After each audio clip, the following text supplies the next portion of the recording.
Welcome to Ballot Battleground, Nevada. I'm your host, Ben Marjat, a reporter at KRNV News 4 in Reno. I'm passionate about making politics in this critical battleground state more digestible to the average voter and pushing past the talking points to press politicians for answers. On this show, we take deep dives into the people, ideas, and debates shaping Silver State politics. How Nevadans have voted has changed quite a bit in recent years, with mail ballots, same-day registration, and other changes to our election laws. But how the winning candidates are selected has never really changed. In the primary, voters registered with a specific party vote, and whoever gets the most votes becomes that party's nominee. In the general election, everyone is able to vote, and whoever gets the most votes wins the seat. Pretty straightforward. But question 3, which will be on the November ballot, would upend all of that, making drastic changes to that process, implementing so-called open primaries and ranked choice voting. It would be perhaps the biggest shift in Nevada's election laws in state history, and if supporters are correct, could end the two-party system as we know it today. Detractors say it threatens to make this already confusing process all the more confusing, and that's why it warrants a careful and close examination, and it's why we're so thrilled to start talking about question 3 so early in this process. Before we get into the pros and cons, and there will be plenty of time for that, we wanted to get a nonpartisan, unbiased look at question 3 and explain these reforms in detail. That's why I'm so excited to bring on two people from the Guinn Center, Nevada's independent, data-driven, nonpartisan policy research center. As it turns out, they just released a lengthy report looking into what question 3 would do, what Nevadans know about ranked choice voting and open primaries, and whether they support these changes. So without further ado, let's dive in. All right, I'm joined now by two of the Guinn Center's finest, Kristine Caliger, the assistant director, and Mike Stewart, the research director at the Guinn Center. Kristine and Mike, thank you so much for coming in today. It's a pleasure. Happy to be here. Thank you. I really appreciate it. You know, obviously was really trying to get Jill Tolles to come on the podcast. I know. But you guys will suffice. All right, Jill, you're on notice. I know. I'm teasing you guys. I have a great relationship with Jill, and we'll get her in here eventually. But full disclosure too, Kristine used to work here at News 4, so you're back in the building. I'm back, baby. How does it feel being back where you worked for 7-8 years, I think, right? Honestly, as I'm reflecting on it in this real-time moment, it feels like a very full circle moment. Just as we were discussing before we started taping the podcast, one of the things that so many of us in the TV news business have wanted to do for a long time is to provide other avenues and innovative avenues to provide context and perspective and relevance to the stories that matter. And it's really difficult to do that in 90 seconds. It's really difficult to do that in 20 seconds, in a 20-second soundbite. So the fact that you have the ability to do this now, to provide more depth, to provide more context for viewers and for your audience, it's a dream come true. It's almost like everything that we were trying to set in motion, 6 years ago is coming to fruition, and it's amazing to see it. I appreciate that. Yeah, it's been such a fun and fulfilling project, and I'm so appreciative to all the guests and listeners. We're only a couple months in. Hope to do this for a lot longer because, especially within a topic like what we're going to be talking about today, you cannot fit that into 90 seconds. So before we get into ranked choice voting specifically, for folks who might not know, what is the Guinn Center and what's its purpose? What do you guys do? The Guinn Center is Nevada's only statewide nonpartisan policy research center. And Michael will get into what that means here in a second in terms of what we mean by policy research. But our job is to conduct independent research on topics that range from the economy to education to healthcare to election policy, and to bring people a trusted information source that is free from political influence and is rooted in data. That's the whole reason we exist. Our main audience is the Nevada legislature and the governor, which we refer to typically as our 63+1.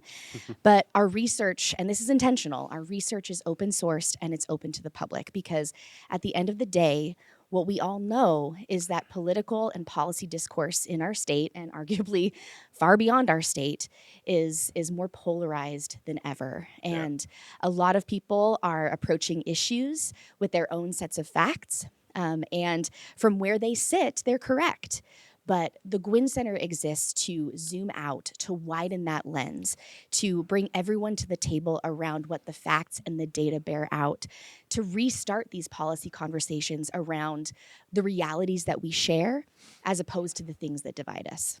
And that political polarization that you mentioned is one of the ills of our democracy that question 3 seeks to solve. So it's a good segue into open primaries and ranked choice voting. I explained it a little bit in the intro, but as it stands right now, our closed primary system, if you're a registered Republican, you can only vote in the Republican primary in June. Correct. Same with Democrats. If you're a registered Democrat, you can only vote in the Democratic primaries. A third of the electorate, all these nonpartisan voters, are left out of that primary process altogether. They have no say in who shows up on the general election ballot. So, Mike, open primaries, let's start with that. How do those work? Because a lot of people might be hearing about this for the very first time. Sure. So ballot question number 3 with regard to open primaries. It is kind of a wholesale change in the way we select and advance candidates to the general election. Currently, as you mentioned, our primaries are considered closed primaries. Only people who are within their political party can vote for members in their party. And so this question, if approved, would alter that partisan primary from a closed primary election system to a system whereby all candidates, no matter whether they're Democrat, Republican, Independent, or minor party, would be listed on the primary election ballot. And as many as 5 from that primary election ballot would then advance to the general election. And if there are 5 or fewer candidates, then they all would advance to the general election. So it's important to think about this as a process, not necessarily of determining nominees, but actually narrowing down the field to the general election. Right. So there's, say, 30 candidates that apply to run for governor, and there's Republicans, Democrats, Libertarians, you name it. They all appear on one lengthy ballot for every single voter in the state in the June primary, right? Every single voter has the same ballot. They pick one person or multiple people in that June primary? So in the primary election, they're choosing one person, but who is advanced is up to 5 candidates. So sometimes there will be fewer than 5 candidates who actually file for office for that races, and so all would advance. So, but the ranking part we'll get to. That's where you start selecting multiples. But in the primary election, a voter, if ballot question is approved, would be selecting one candidate, and the top 5 vote getters would advance. Sometimes referred to as the final 5, right? So all Correct. These candidates are on the ballot, and the final 5, pretty straightforward, 5 people that have the most votes advance to the general election. Are we summarizing that correctly? Anything else to add on the open primaries? I think that's a little bit easier of the 2 pieces of this to understand. Correct. Okay. Yep. Let's move into ranked choice voting then. So the final 5 that advance out of the primary move on to the election, where, again, every single voter in the state, of course, is able to participate regardless of party affiliation. Right. They walk into the voting booth. They see these 5 final candidates on their ballot. What comes next? And so if ballot question 3 is approved, it would, as you mentioned, propose changes to how the voting is, how the tabulation process occurs. In ranked choice voting, really the premise is just as it sounds. So at the polls, and as with the case with ballot question 3, again, if proposed, is when you go to the polls, or if you use a mail ballot for that matter, you rank the selections on the general election ballot up to 5 in your order of preference. So when tabulation occurs, which, by the way, happens in a matter of seconds with our tabulation systems that are all electronic, it means that if your top choice does not actually win, that candidate gets eliminated, and then the votes are then reallocated to your next choice. So in general, just to sort of explain a little bit further, if the ballot question 3 is approved, it would look like this. So if the highest ranked candidate receives a majority of the votes of those 5, 50 plus 1, that candidate is declared a winner. They have achieved that majority. But if no candidate receives the majority and there's 2 or fewer left, let's say not as many people filed for that office, the candidate that gets the most votes, so if there's just 2, gets the most vote, they become elected to that office. Here's where it gets kind of a little more difficult to explain. But Sure. in all other instances, the tabulation then would advance to what we'll just call it, let's say, a round 2. Yeah. And so the candidate with the least amount of first choice votes is eliminated, and the votes cast for that eliminated candidate then are added to the votes totals of each ballot's second choice candidate. So, and if your first choice was not eliminated, your vote would still remain. Right. So put another way, if the candidate with the fewest votes is eliminated and the votes cast for that eliminated candidate can be added to the totals of each ballot's next highest ranked candidate. So, and then a new round will just keep happening until a majority is reached by one of those candidates.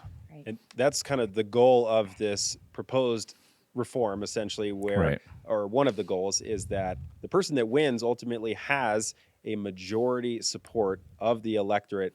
Might not be their first choice, but Right. their first, second, or maybe third choice. Mm-hmm. A majority of people voted for that person in some fashion, in most cases in these types of elections. Whereas right Correct. now you could have someone win office with 42, 43% of the vote. Right. It's a plurality, but it's not the actual majority. That's correct. And as that tabulation reoccurs, it's reoccurring until majority happens. So, which is important. Right? A voter can choose to just select one candidate. That's okay. But at that point, that tabulation ceases if that candidate doesn't stay in the first place position. It benefits the voter to pick at least a couple of people, so that way Correct. you know that, if your first choice is eliminated, your voice still counts in some fashion in this election because they just move on to the second choice. Are we summarizing? Do we feel like we've covered kind of ranked choice voting well Yeah, enough? Because I think so. the I think actual, so. I mean, we rank things all the time in our Right. daily lives. So I think the ranking part is relatively straightforward. My favorite candidate 1, my second favorite 2, and so on. But it's kind of the counting and how that winner is ultimately chosen that gets a little funky. You guys set out to kind of study where Nevadans feel on this issue, how much knowledge they have or don't have about our current electoral system, as well as this proposed reform in question 3 with ranked choice voting and open primaries. When did you guys do this study? What did you guys want to learn? Who did you talk to? Just take me through this report that we have here on clarifying question 3. So our methodology was mostly survey-based. We had a wonderful graduate student from the University of California, Berkeley, Hannah Jackson, a former ASUN president, actually. Yep. But she's Right, getting yeah. her master's degree in public policy at Berkeley. And so we brought her on to do this study, and she was so diligent and and fantastic at this. It was a survey. We actually ended up surveying 803 Nevadans using a Dynata platform. And we asked questions about the voters' current knowledge, their political engagement, key areas of interest as they relate to ballot question number 3, as well as just kind of some free response, which really helped inform the report. And so there was a broad range of ages, levels of education, reported incomes, and we got at least one response from every county. And then 36% of the respondents actually identified as Latinx, which was really important because that is representative of the state of Nevada as a whole. Right. And so what this survey did was really help what is now our report on basically an explainer of ballot question number 3. And that really answers some major questions. They really are the what and the how. What is ballot question number 3? And how do open primaries and ranked choice voting work? And I think what's interesting about this report is that obviously we were looking to identify what knowledge gaps existed in regard to question 3 itself, but some of our initial questions in the survey revealed a high level of knowledge gaps with how Nevada's current election system works, which was really interesting to find as a baseline. So That still stuck out to me as well, where a lot of Right. people actually identified us as having an open primary system in Nevada as it stands today, which That's is not the right. case. That's right. So, and that was one of the report's key findings is that respondents, when they were asked about which primary system is currently used in Nevada, only 35% correctly identified that Nevada uses a closed primary system, and 65% said Nevada holds an open primary. And age really seemed to play a factor here. So, adults over the age of 45 identified Nevada's current primary system with 47% accuracy, whereas adults younger than 45 answered the question with 23% accuracy. And when it comes to the general election system, respondents fared much better, which is good. So 71% correctly identified that Nevada elects its representatives using a simple majority as opposed to a ranked choice system. But again, educational attainment seemed to play a factor here, with 80% of college graduates correctly identifying Nevada's current simple majority system, and 64% of non-college grads gave the correct response. So there did seem to be a little bit of a divide there. The survey also showed, turning to question 3, that Nevada voters have a limited knowledge when it comes to these election reforms. And I think that's really what we want to dig into. 45% of respondents said they knew nothing at all about open primaries. Which, again, this was on the ballot in Right, 2022. right, A that's ton correct. of people, millions of people in the state voted on this just 2 years ago. That's correct. And so it is interesting that these numbers, bear out the way that they do, with 41% saying they knew a little and only 14% saying they knew a lot. And for ranked choice voting, it's not all that dissimilar, with 58% saying they did not know anything about ranked choice voting, 31% saying they knew a little, and 11% saying they knew a lot. So at this point in the survey, after this baseline, we introduced the sample ballot language. So the language that everyone saw in their sample ballot in 2022, right? So even after reading the language of the ballot question, only about a fifth of the respondents said that the language of the explanation was clear and that they understood the changes to the voting rules. The largest shares of respondents said that they somewhat agreed that the language was clear and they understood the rules. So about 35% were in that cohort. But then the remaining respondents, around 50%, said that they were either neutral, so they didn't really feel one way or the other about the clarity of the language, or understanding of the reforms. They somewhat disagreed that it was clear, or strongly disagreed that it was clear and that they understood the language.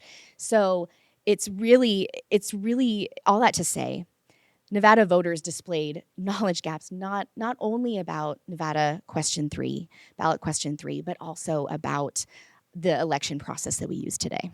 And that means that you guys at the Guinn Center, us at News 4, media outlets across the state, campaign officials, and everyone needs to do a better job as we go into this general election season of informing. So that's why I think starting this conversation here early in the process is really good. We hope this is a reference for people all election season long. Hey, I don't know what's on my ballot. I can go back to this episode that came down in March to listen, because there are so many people that when they get their ballots are just learning about it for the very first time. Right. And in fact, our survey did reveal, too, what Nevada voters, at least among our respondents, said they wanted to see in terms of further information or further education. They have a lot of the same questions that we do, about how the process is going to work, whether or not open primaries or ranked choice voting would change voter participation rates, how these processes work in other states, et cetera. And they also indicated that there are certain mediums that they want to receive that education from, primarily online articles and blogs, and video tutorials. Those were the things that floated to the top in terms of ways that people want to receive that voter education. So it's really wonderful, honestly, to have that kind of response for Nevada voters to tell us how they want to be educated and how they want to receive information about these reforms in order to make the best decision for them at the ballot box.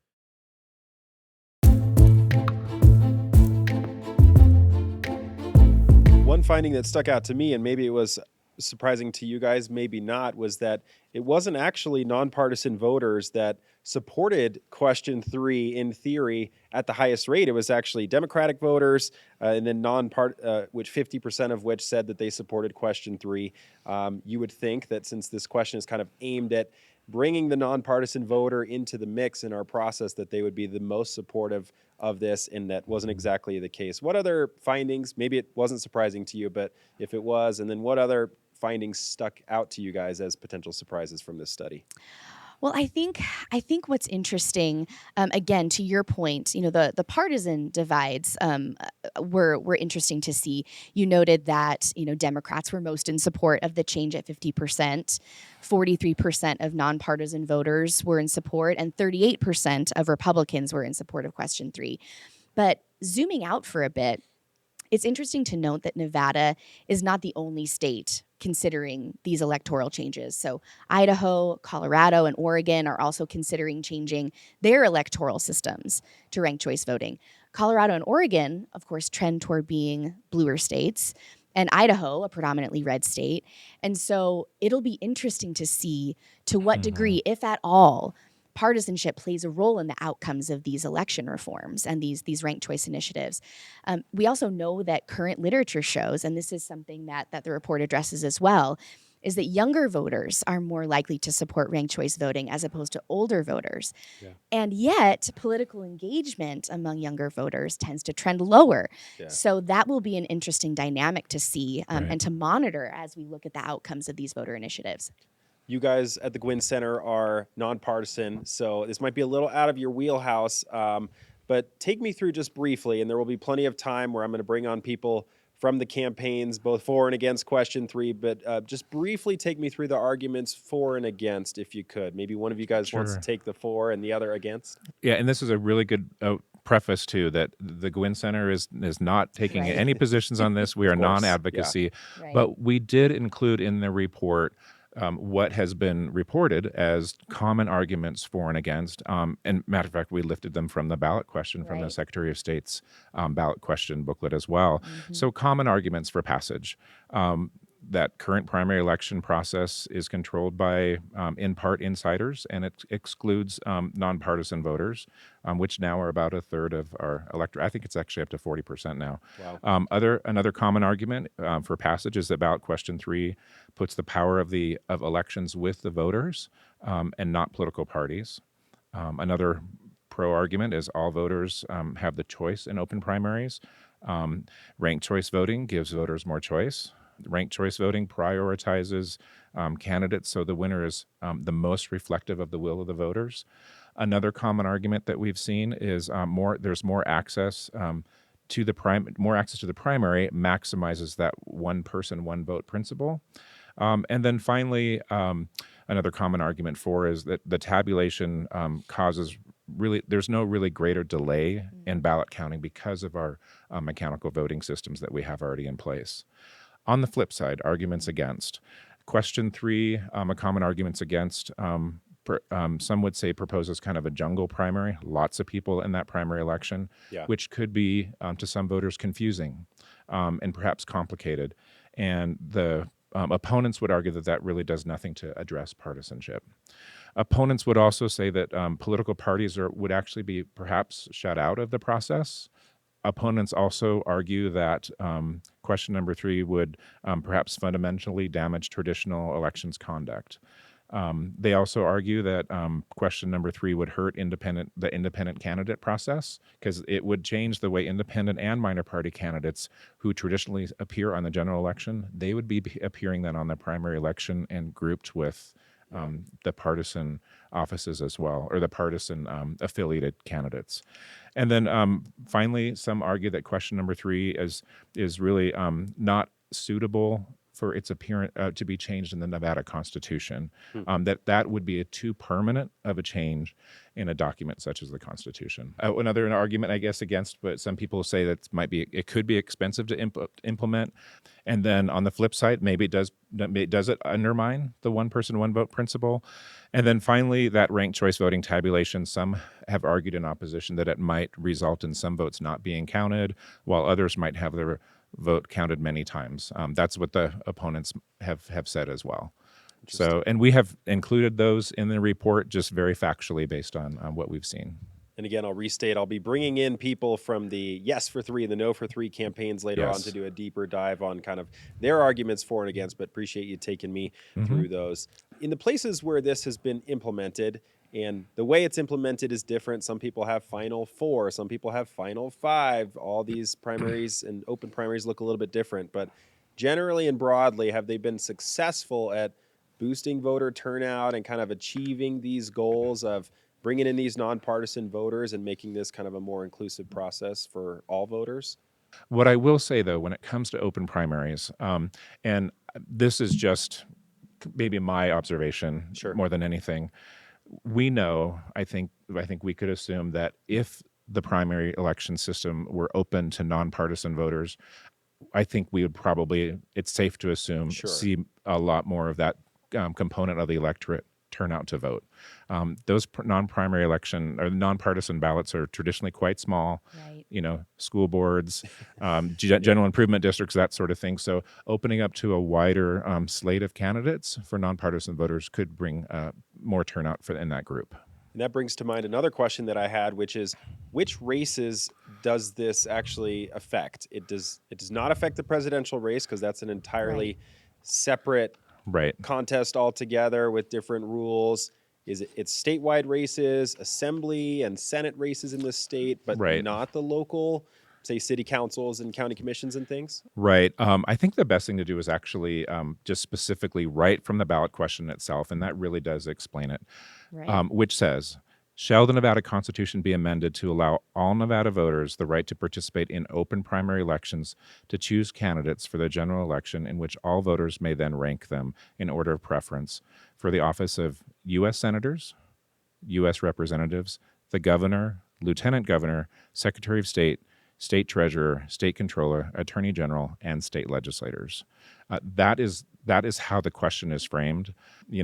Whether the legislature decides in 2025, if this is approved, to do some other, tweaking with our election laws to expand or whatever this further, that remains to be seen. But I think it's important that the voters understand that is specific to what the ballot question says.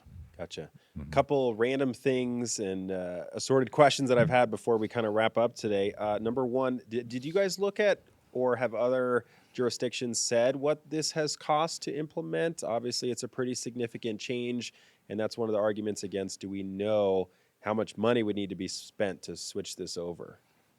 Yeah, it's funny. Our report doesn't really cover the fiscal pieces to this, but I would point out Nevada embarked in purchasing new voting machines starting in the 2020 election cycle.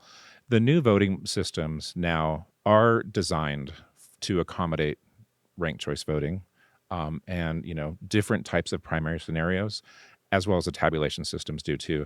So I cannot comment exactly on the fiscal impacts of this, but I would say that from a processing standpoint, I guess theoretically it might not cost that much, but there are things to think about when it comes to the size of the ballot and maybe other factors in terms of timing and either educating voters on this issue would be a cost and that sort of thing.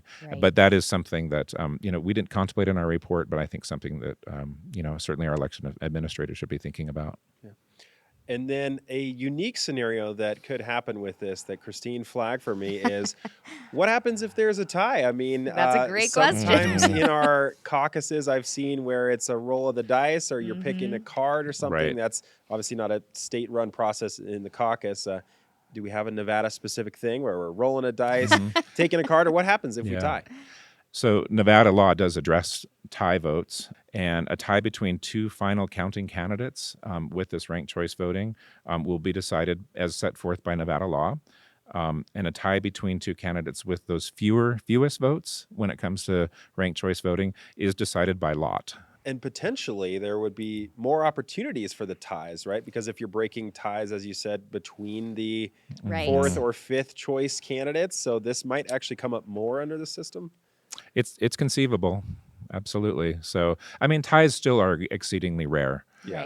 But in our smaller jurisdictions, we have seen this happen in our rural counties where there are fewer voters. Sometimes this is very important. Your one vote absolutely counts. And so we have seen those instances where there have been tie votes. And to be sure, lots is literally a roll of dice. I'd have to look at the law, but the last time I looked, I think they used actually a deck of cards and choose the highest the Right. highest cards. I That's think that's how awesome. it's laid out in Nevada law. I can't think of a time in my time at News 4 that I've seen this happen aside from, again, in the caucus, which is a different Right. process Right. altogether. But and one thing I forgot to mention too, if this passes in 2024, again, it already passed in 2022 with about 53% of the vote. If it passes again, it goes into the Nevada Constitution, and our first election with these reforms would be in 2026. Yes, that's correct. And that is correct. And it is important to note, as I said before, if ballot question 3 passes, the 2025 legislature will need to look at, I'll call it trailer legislation, Yes. to Yeah. really go into Chapter 293 of the NRS, which dictates our election law, and make those adjustments in conformance with the changes in ballot question 3. Absolutely. A lot of things that the lawmakers will have That's to right. consider. Yes. But before that, a lot of things our voters all across the state will have to consider. I really appreciate you guys coming by the studio today to explain ballot question 3 because there's so much to get into. And as I've mentioned before, we'll have more episodes on this topic later as we get into election season. But hopefully this is a great primer for voters out there who just want to know, what is this ballot question? What would it do without any spin or bias? And that's why we are so appreciative to the Guinn Center for bringing us that nonpartisan information that we so desperately need in today's media environment. So thank you guys for coming on. No, thank you. We Thank appreciate you it. so much. It's been great.